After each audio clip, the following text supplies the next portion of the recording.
Welcome back to the ZEZ Old channel. If you're new here, don't forget to hit that subscribe button and turn on the bell so you never miss a video. Today we're talking about rare and valuable Washington quarters that could be worth big money and might be hiding in your change. Let's take a closer look at the 1965 Washington quarter with no mint mark. This coin may look just like the quarters we use every day, but it has a fascinating backstory, and if you're lucky, it could be worth thousands of dollars. So what makes the 1965 quarter so special? In 1965, something big happened in the coin world. The U.S. government passed a law called the Coinage Act of 1965. Before this law, quarters were made mostly of real silver, about 90% silver and 10% copper. These coins had actual value just because of the metal they were made from, but over time the price of silver started to go up. People realized that the silver in their coins was worth more than the face value. So many people began saving their silver coins, and others even melted them down to sell the silver. This caused a big problem. Because there weren't enough coins in circulation, to solve this, the U.S. Mint stopped using silver for dimes and quarters. Starting in 1965, they began making quarters out of something called copper-nickel clad. This is a cheaper mix of metals with a copper core and nickel. Outer layer looked silver on the outside, but it wasn't real silver anymore. Now here's where things get interesting. Even though the mint was supposed to use a new cupronickel metal. For all 1965 quarters, a few mistakes happened. Some 1965 quarters were accidentally made using the old silver planchets, the blank discs used for silver coins in earlier years. This happened when leftover silver blanks got mixed into new production by accident. These mistake coins are now extremely rare and very valuable. So how do you know if you have one of these silver planchet quarters? The first thing to check is the weight. A regular 1965 quarter, made with copper nickel, weighs about 5.67 grams, but the rare silver one weighs more, about 6.25 grams. That small difference might not sound like much, but it can mean the difference between common coin and one worth thousands. Another clue is the edge of the coin. A modern quarter has a colored strip on the side, usually a reddish or brownish color. That's the copper core showing through. But a real silver coin will be one solid color all the way around. No copper line at all. You can also test the sound. When you drop a silver coin on a hard surface, it makes a high-pitched ringing sound. Regular coins sound more dull and flat because these silver 1965 quarters are so rare. Collectors are always on the lookout for them. Depending on the condition, they can sell for $4,500 to over $8,000 at auctions or coin shows. That's a huge value for a coin that originally cost just 25 cents. Next, we have the 1972 Washington quarter with a D mint mark. At first glance, this coin might look like any regular quarter you'd find in your spare change. It has George Washington's face on the front, the usual writing, and the eagle on the back. But if you take a closer look at certain versions of this coin, you'll notice something strange. And it's this small detail that makes it worth thousands of dollars.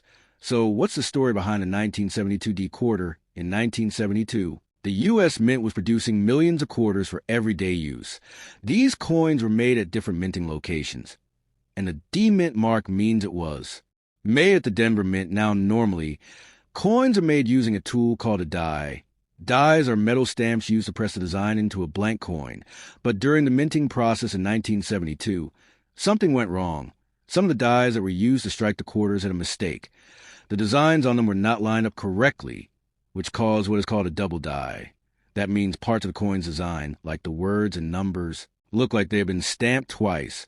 This kind of mistake is called a Double Die Obverse, or DDO for short. Obverse is just a fancy word for front of the coin, where you see George Washington's portrait.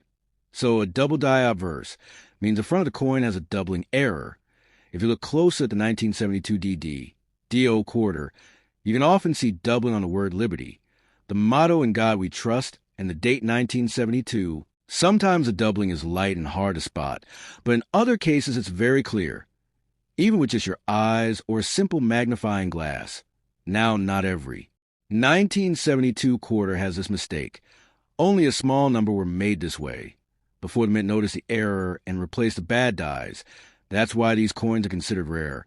Collectors love error coins, especially double dies, because they're unusual and not easy to find.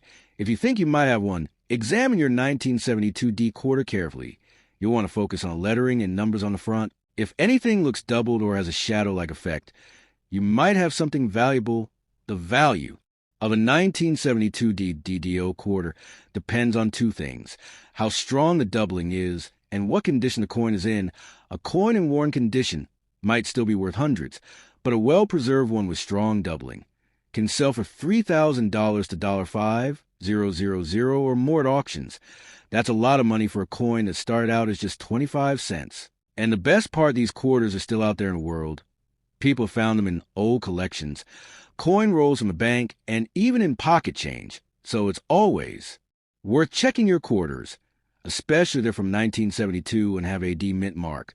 Finally, let's talk about the 1982 Washington quarter with a D mint mark. This coin may look like an ordinary quarter at first, but some rare versions have a big mistake that makes them super valuable.